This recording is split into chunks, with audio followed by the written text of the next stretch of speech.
ما يحدث داخل الاتحاد الإفريقي لكرة القدم قد يغير خريطة الكرة الإفريقية بالكامل.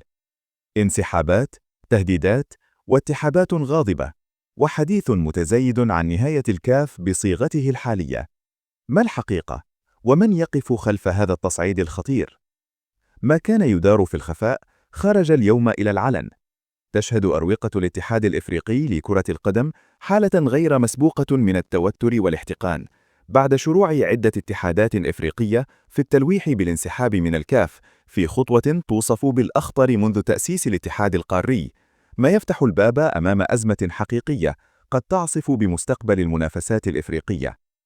الاتحادات الغاضبة ليست هامشية، بل وازنة ومؤثرة، ووفق معطيات متطابقة دخلت اتحادات كل من غينيا ومالي وغامبيا وموريتانيا وغينيا بيساو في حالة تضامن مباشر مع الاتحاد السنغالي لكرة القدم، احتجاجاً على الطريقة التي تم بها تسيير ملف نهائي كأس الأمم الإفريقية، والتي وصفت بأنها غير شرعية ومخالفة للوائح المعمول بها. قرار واحد فجر الأزمة وفتح أبواب التصعيد.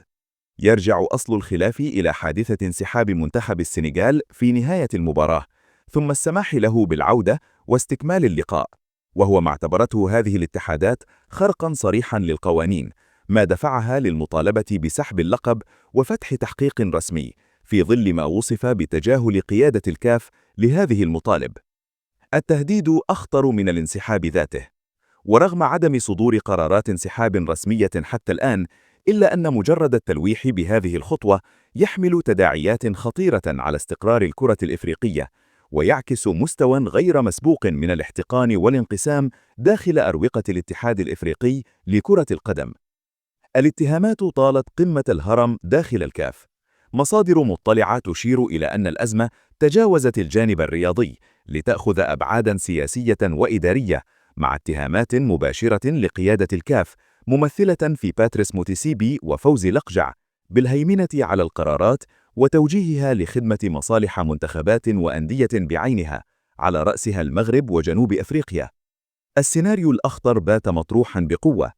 الحديث داخل الكواليس لم يعد يقتصر على الإصلاح أو الاحتياج، بل امتد إلى طرح فكرة إنشاء اتحاد إفريقي بديل وتنظيم انتخابات جديدة بالكامل، وهو ما يعني عملياً حل الكاف بصيغته حالية في حال استمرار هذا المسار التصعيدي.